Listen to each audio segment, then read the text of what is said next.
Hi everyone, welcome back to my class. This is Rumana Ali. I hope you all are doing well. Respiration in plants.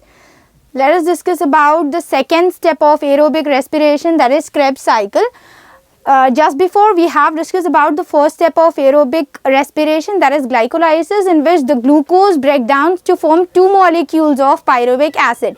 The next step in the aerobic respiration is Krebs cycle. It is named after the name of a scientist, and this Krebs cycle is also known as TCA, that stands for tricarboxylic acid. Why the Krebs cycle can be called as tricarboxylic acid?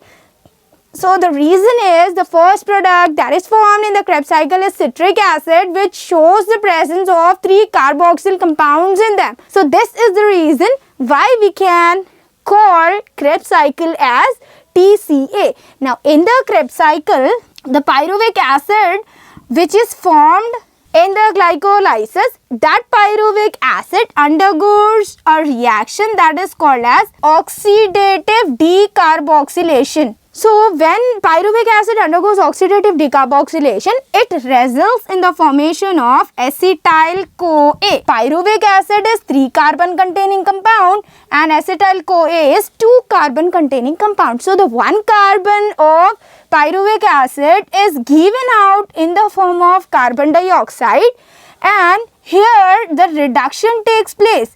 So the NAD gets converted into NADH2.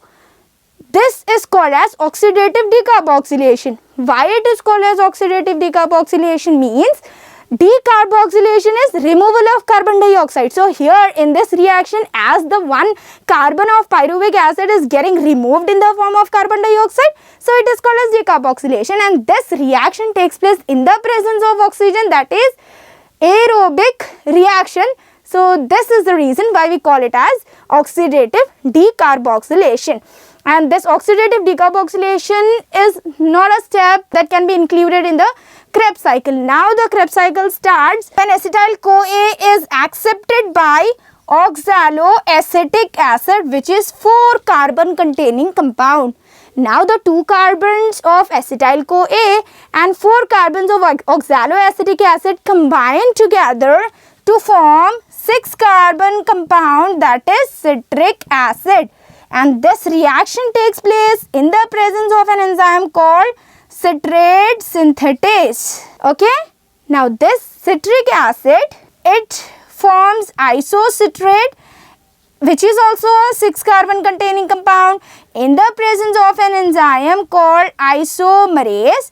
This isocitrate undergoes a redox reaction again, and in the redox reaction, 1 carbon of isocitrate gets released out in the form of carbon dioxide, and NAD gets changes into NADH2, and this isocitrate gets converted into alpha ketoglutarate, or we can say it as alpha ketoglutaric acid, which is 5 carbon containing compound. Now this alpha ketoglutarate again undergoes the redox reaction, where 1 carbon is released out in the form of carbon dioxide, and NAD gets changes into NADH2. Here one more thing happens, and that is addition of coenzyme. Coenzyme is added and it forms succinyl-CoA, which is 4 carbon containing compound. Okay, now this succinyl-CoA gets converted into succinic acid, which is also 4 carbon containing compound. At this step, this coenzyme which has been added, it is released out, and this coenzyme is utilized by the GDP to get converted into GTP, and this GTP can give 1 molecule of ATP. In this way, ATP gets synthesized at this stage. Now, the succinic acid, which is a 4 carbon containing compound, gets converted into fumarate, and fumarate becomes malate, and then malate is a compound which can regenerate oxaloacetic acid. All these are 4 carbon containing compound. Here in this step, when succinic acid is converted into fumarate, during this reaction, reduction reaction takes place where FAD gets changes into FADH2, and when malate undergoes a reaction at this time also reduction takes place where NAD gets converted into NADH2, and here malate is a substance which can regenerate a compound called oxaloacetic acid. So in this way the regeneration of oxaloacetic acid takes place, and all these reactions occur in the Krebs cycle. Let us recall what happens in the Krebs cycle. First, the pyruvic acid undergoes a reaction which is not a part of Krebs cycle, and that is called as oxidative decarboxylation, where redox reaction takes place, where one carbon of pyruvic acid gets released in the form of carbon dioxide and NAD gets changes into NADH2. Then it becomes acetyl-CoA. Acetyl-CoA is a 2 carbon containing compound which is accepted by 4 carbon containing compound called oxaloacetic acid. This 2 carbon and 4 carbon combine together to form 6 carbon containing compound called citric acid. Citric acid is the first compound of Krebs cycle. Then this citric acid gets converted into isocitrate in the presence of an enzyme isomerase.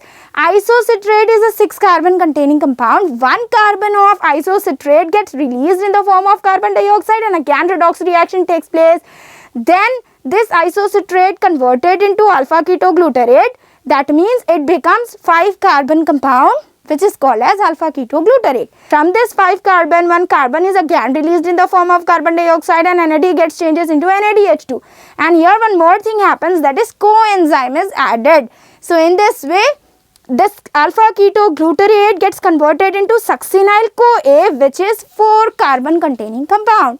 Succinyl-CoA removes the coenzyme, and that coenzyme A helps in the conversion of GDP into GTP, and that GTP can synthesize ATP. Now this succinyl-CoA gets changes into succinic acid, which is also a 4 carbon containing compound, and this succinic acid gets converted into fumarate, and in this step FAD gets changes into FADH2, which is also a molecule that can synthesize ATP, and this fumarate gets changes into malate, and then malate gets converted into 4 carbon containing compound called oxaloacetic acid, and during the conversion of malate into oxaloacetic acid also reduction takes place. That means NAD gets changes into NADH2. So these are the different compounds, different reactions that takes place in the Krebs cycle. Now to remember the names of all these compounds in the sequence is a little bit tricky,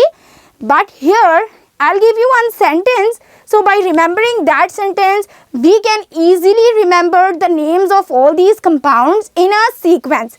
So the sentence is, see, I know some special formula making options.